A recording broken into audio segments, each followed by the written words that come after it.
Jenius Medis. Jika sahabat menyukai cerita ini jangan lupa like, komen dan share. Terima kasih. Bab tahun 1447 sampai tahun 1450.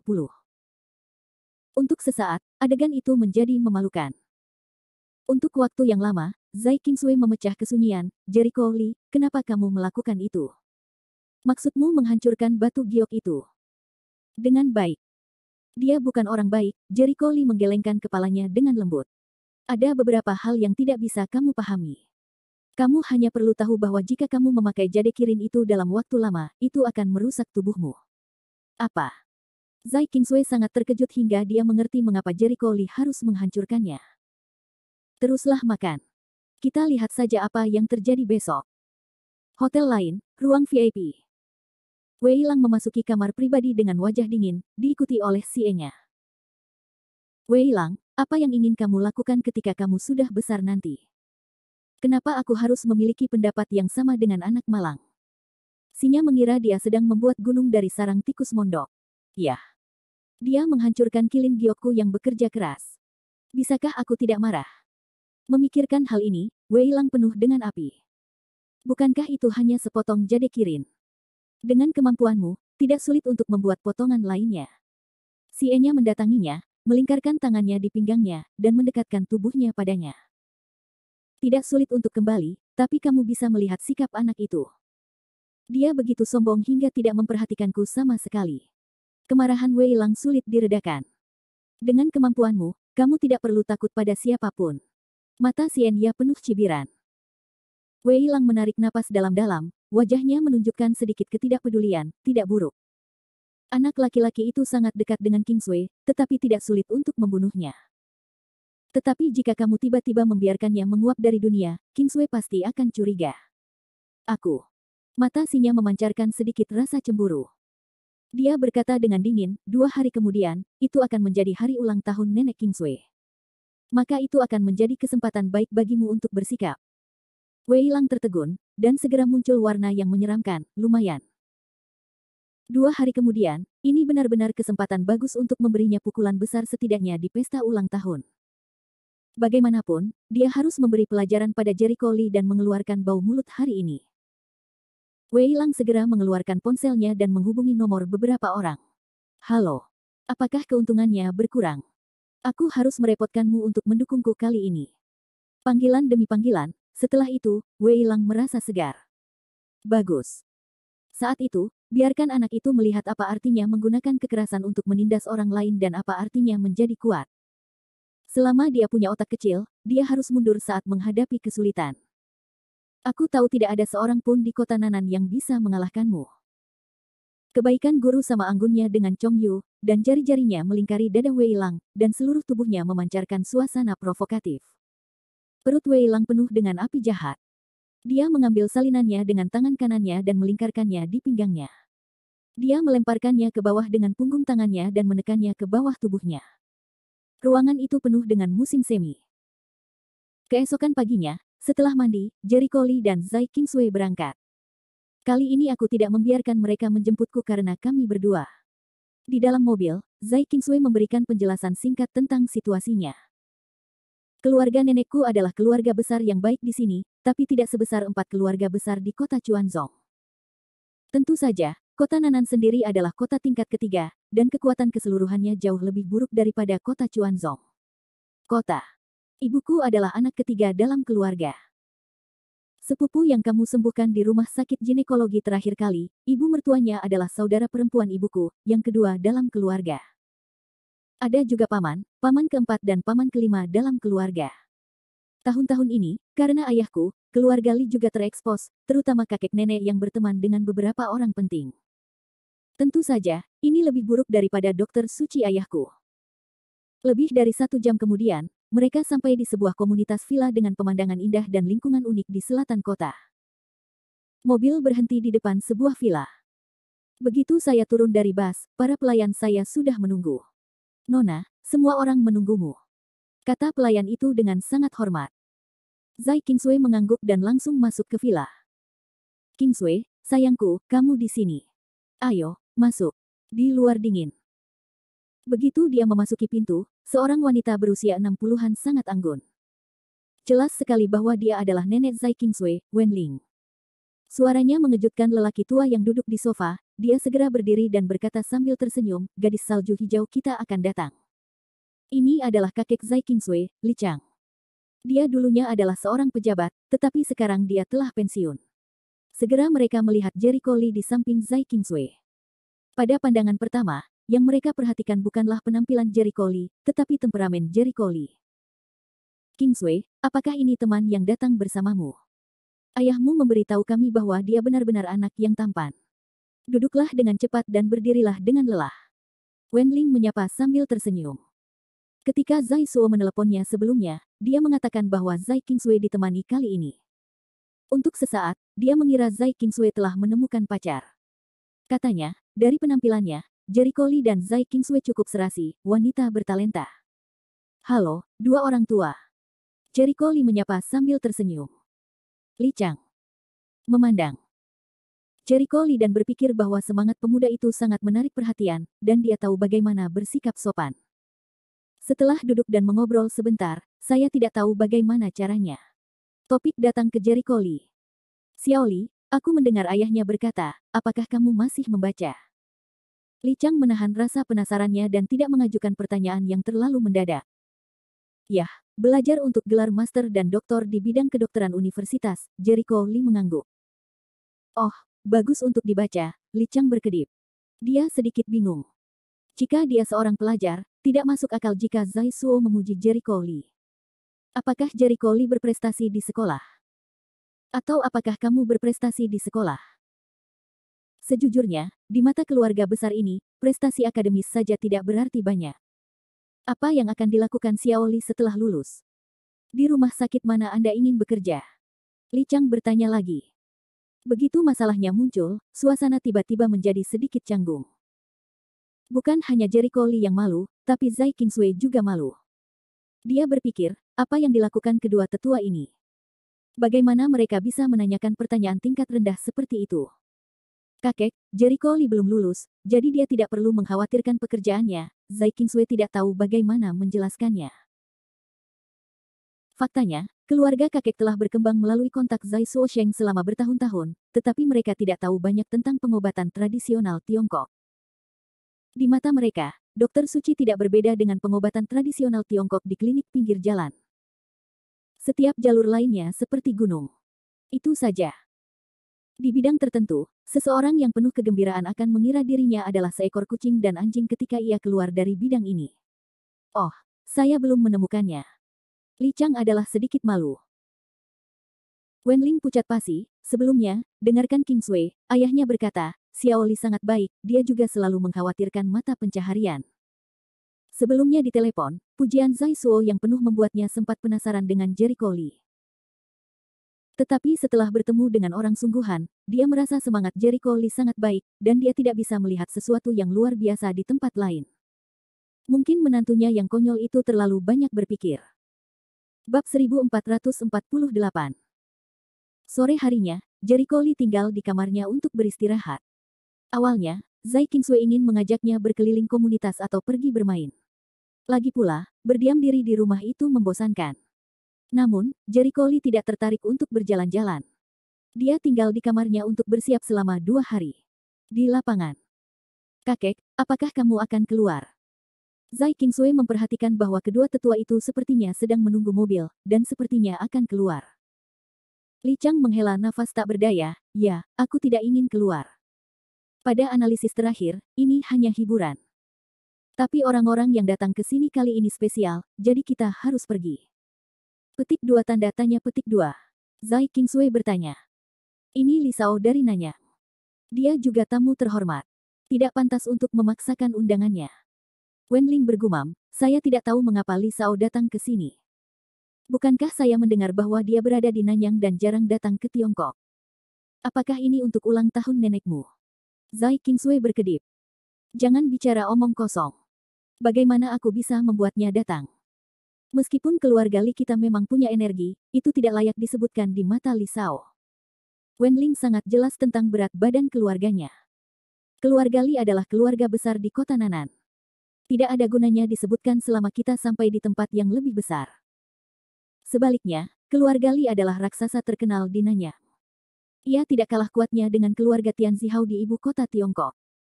Kedua keluarga itu sama sekali tidak berada pada level yang sama. Yah, karena kamu akan bersosialisasi dengan kakek nenekmu, kamu harus segera pergi. Jangan khawatirkan aku. Aku akan tinggal di rumah saja. Zai Qingsui tidak tahu banyak tentang keluarga Li, tapi meskipun dia tidak akan yakin. Li Chang berpikir sejenak dan berkata dengan suara yang dalam, jika kamu tinggal di rumah, itu bukan tidak mungkin, tapi kali ini sulit untuk mendapatkan lebih banyak keuntungan. Ini adalah kesempatan bagimu untuk bertemu dengannya. Khususnya, keluarga Li kami memiliki sedikit hubungan bisnis dengan mereka. Anda dapat ikut serta dengan mereka dan mengenal mereka. Aku. Zai Qingsui mengerutkan kening, sedikit enggan. Melihat ini, Wenling tertawa, ada apa, nak? Apakah kamu tidak menyukainya? Saya tidak senang. Dia di sini untuk menemui kalian berdua. Apa yang harus saya lakukan? Zai Qingsui tidak terlalu menyukai pergaulan seperti ini, apalagi saat Li Shao datang ke sini kali ini, dia jelas memiliki tujuan yang berbeda.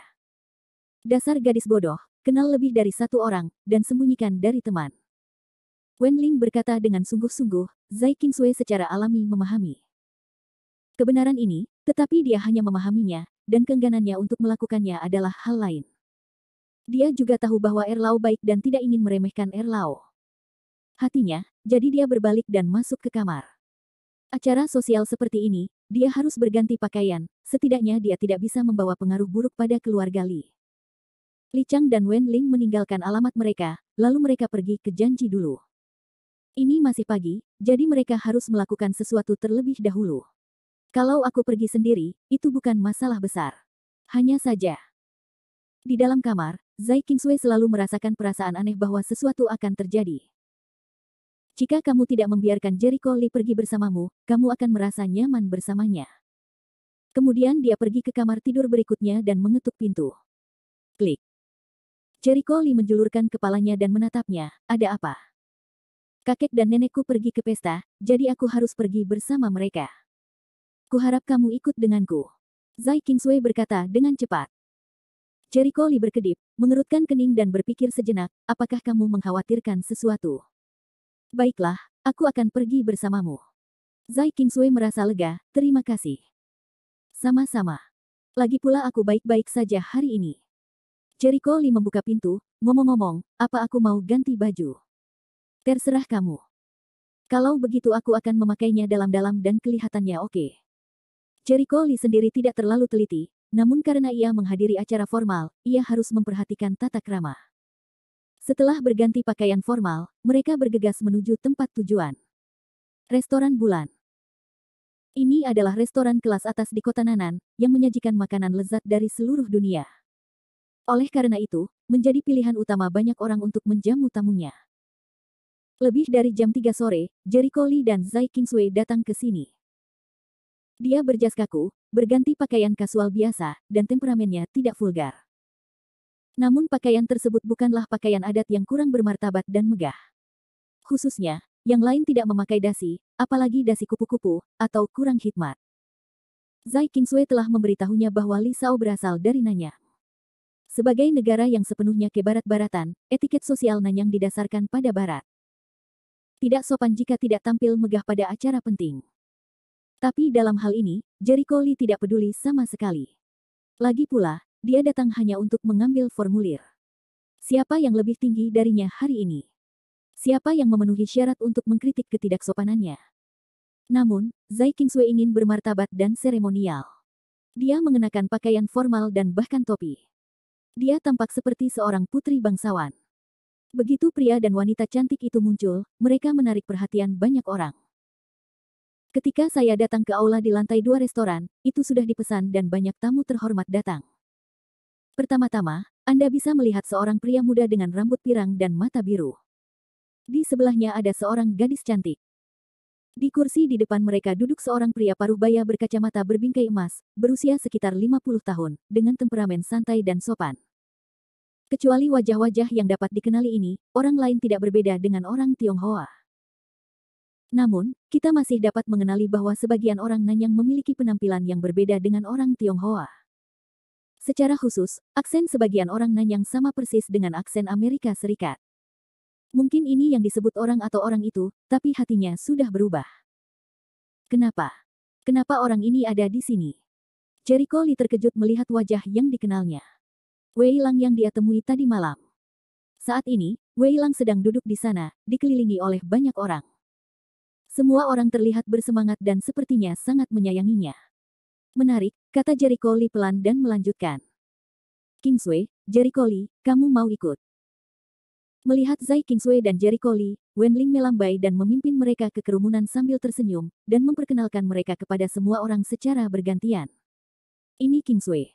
Seperti yang kubilang sebelumnya, ini adalah teman Kingsway. Dia datang bersamanya kali ini. Namanya Jericho Lee. Halo semuanya, Zai Kingsway menyapa dengan sopan. Adapun Jericho Lee, dia relatif dingin dan diam. Kingsway, ini duta besar kedutaan Nanyang, duta besar Newman. Di sebelahnya ada penerjemahnya, ini Tuan Delan, mantan diplomat kedutaan Nanyang. Dia sekarang sudah pensiun. Ini adalah tuan muda terkenal dari keluarga Lee di Nanyang. Dia sangat berbakat dan hanya mendapat sedikit keuntungan. Ini teman baik Li Sao, Wei Lang. Dengarkan dia, kamu sudah mengenalnya sejak lama, jadi aku tidak akan memperkenalkannya lebih banyak lagi. Bab 1449. Ini adalah tuan muda dari keluarga Chen, Chen Li. Ini adalah master terkenal di selatan Sichuan. Dia adalah master Longyan yang sulit dilihat di masa-masa biasa. Wenling memperkenalkan Zai Kingsway dan Jericho Lee kepada sekelompok besar orang, baik dari Nanyang atau beberapa pejabat setempat. Di antara orang-orang ini, Jericho Lee hanya memperhatikan Longyan, dan bahkan mengabaikan Wei Lang. Aneh kalau nafas orang ini begitu familiar.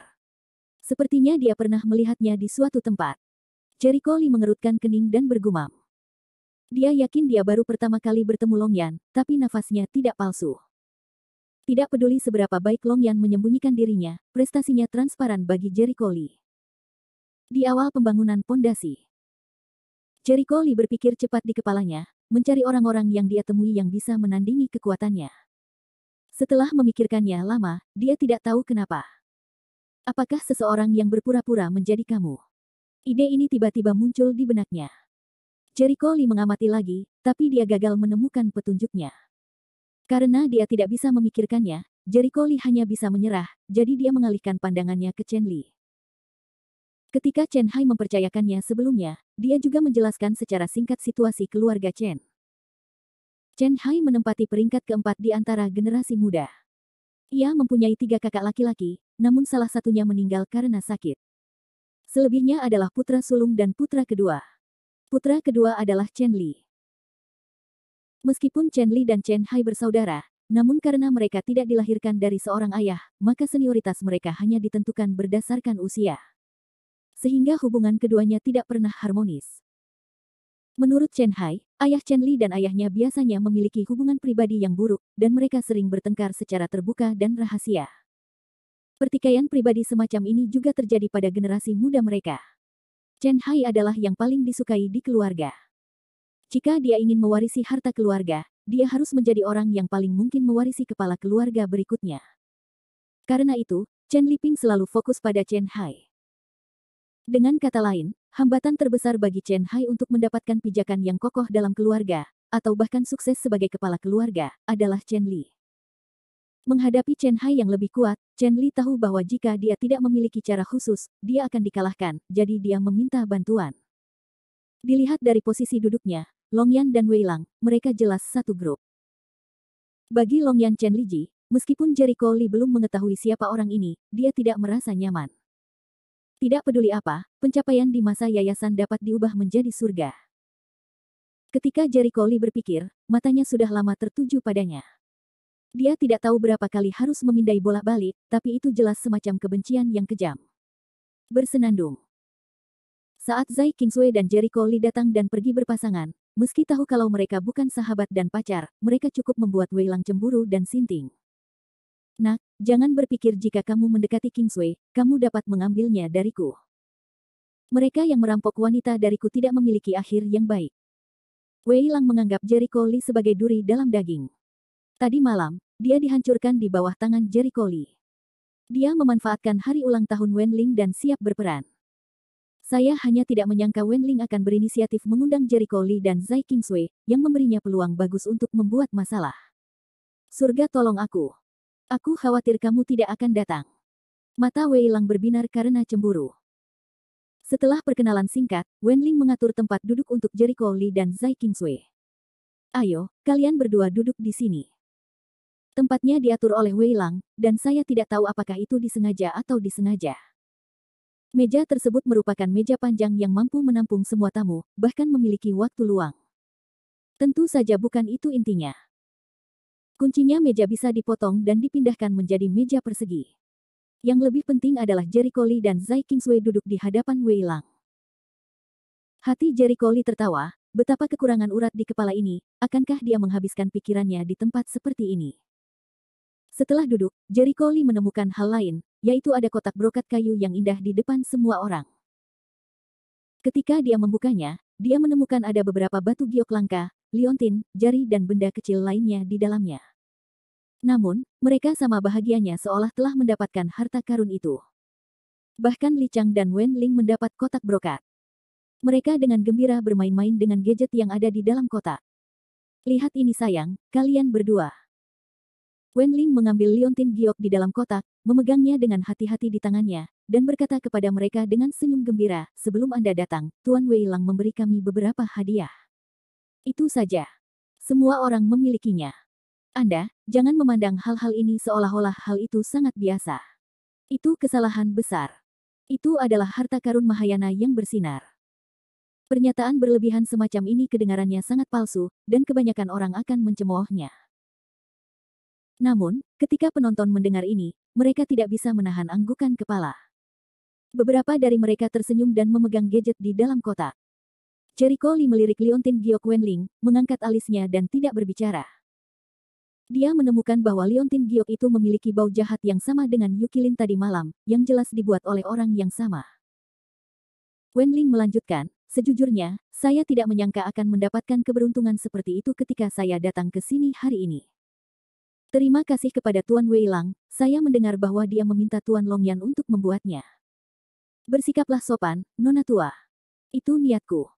Sama seperti semua orang menyukainya, kata Wei Lang sambil tersenyum. Dengan itu, dia juga menatap Jericho Lee yang penuh provokasi dan kesombongan. Jericho Lee tidak bisa menahan nafas dalam hatinya. Dia akhirnya mengerti mengapa begitu banyak orang mengepung Wei Lang sekarang. Itu karena hal-hal kecil ini. Tapi sejujurnya, dia hanya bisa menggelengkan kepalanya melihat apa yang disebut harta karun Mahayana ini. Itu hanyalah sesuatu yang terkontaminasi aura. Itu bahkan bukan senjata ajaib. Bagaimana dengan harta karun Mahayana? Harta karun Mahayana setidaknya harus berupa senjata roh dengan 200 larik dharma agar memenuhi syarat untuk dikaitkan dengan kata Mahayana. Saya harus mengatakan bahwa orang-orang terlalu mudah untuk berbuat curang akhir-akhir ini. Sedikit aura saja bisa menipu orang. Namun, dia tidak berniat merobohkannya. Awalnya, pembelian harta karun seperti ini adalah yang Anda inginkan.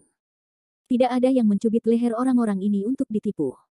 Terlebih lagi, dia tidak begitu baik hati menjawab pertanyaan orang-orang tersebut.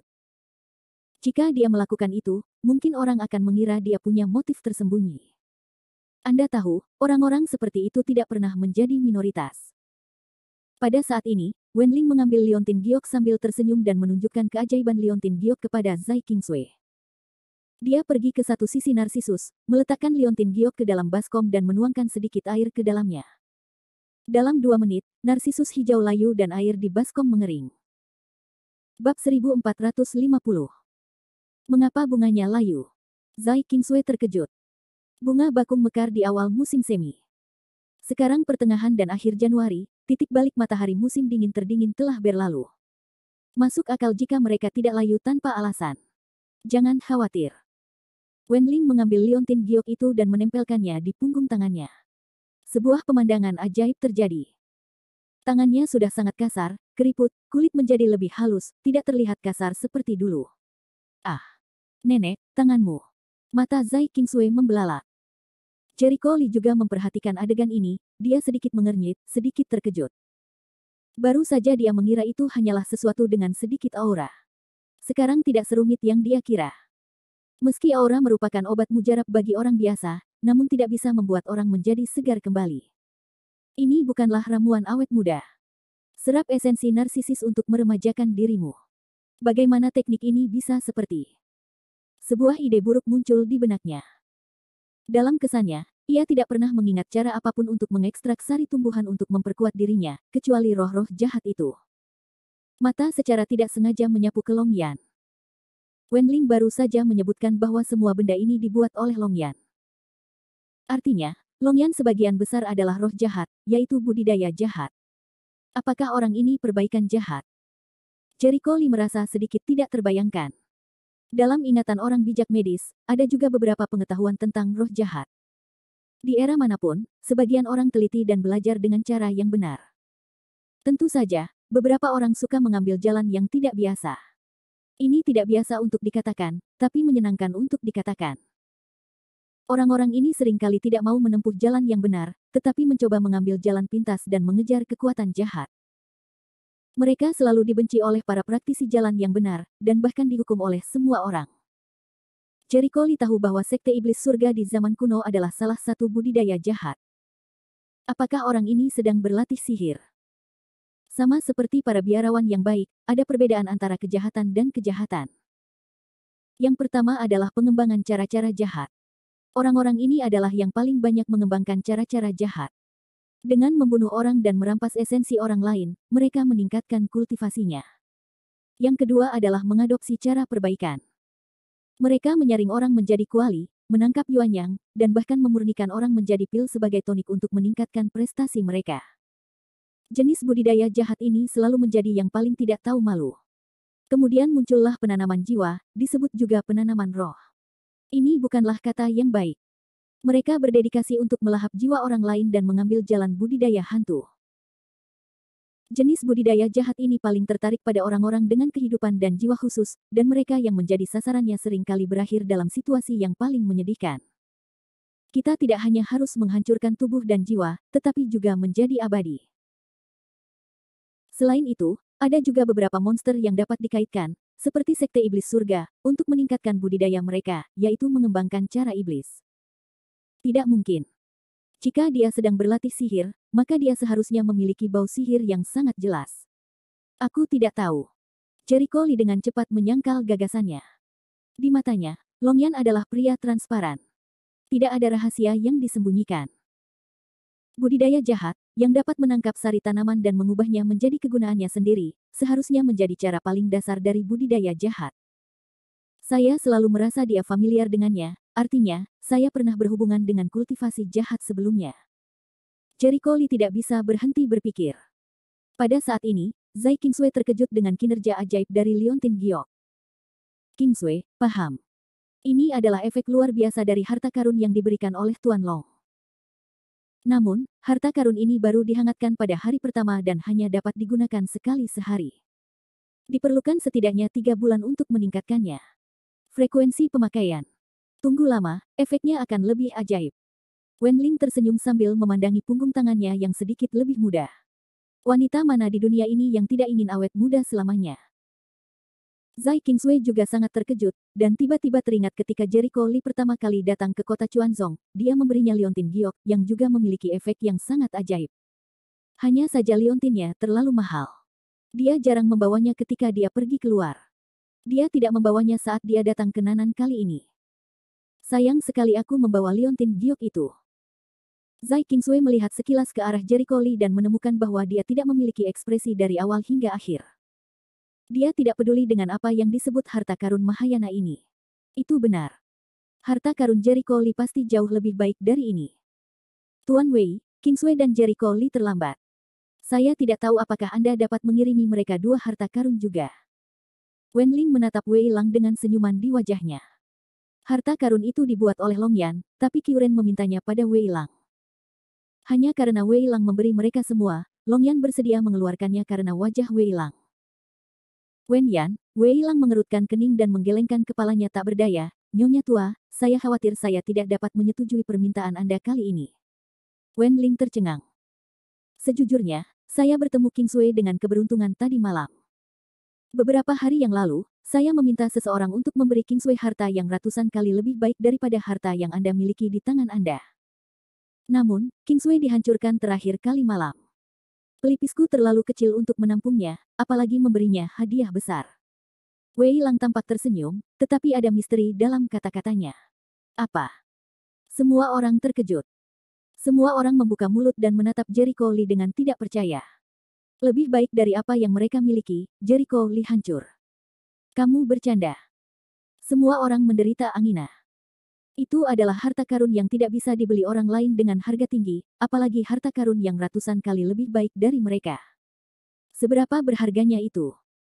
Sekelompok orang yang terbiasa melihat dunia pada waktu-waktu biasa semuanya menutup dada dan terengah-engah. Sungguh menyedihkan. Dasar bajingan, harta yang sangat bagus, jangan berikan begitu saja kepada kami. Mereka patah hati. Jika mereka tidak marah di depan Wen Ling dan Li Chang, mereka pasti akan bertengkar. King Sui, kamu sudah keterlaluan. Hadiah baik dari kakak Wei untukmu, meskipun kamu tidak menghargainya, setidaknya itu tidak boleh dirusak. Apakah dia benar-benar temanmu? Alis Li Sao terkunci dan nada suaranya tidak bagus. Zai King Sui merasa tidak enak hati, dan dengan cepat menjelaskan, kurangi kesalahpahaman, Jericho Lee tidak disengaja. Bagaimana mungkin harta yang begitu berharga tidak dihancurkan dengan sengaja? Ya, harta karun itu ada di tangan kita, dan kita tidak menjaganya dengan hati-hati karena takut jatuh. Tidak ada seorang pun yang berusia 3 tahun. Duta Besar Newman juga menggelengkan kepalanya dan menghela nafas, dikatakan bahwa Anda orang Tionghoa sombong. Bahkan jika Anda tidak menerima undangan orang lain, setidaknya jangan merusaknya di depan orang lain. Harta karun yang dilampirkan oleh Tuan Wei Lang begitu sangat penting untuk tidak boleh menjadi biasa. Mungkin mereka bisa bersaing dengan harta nasional di British Museum.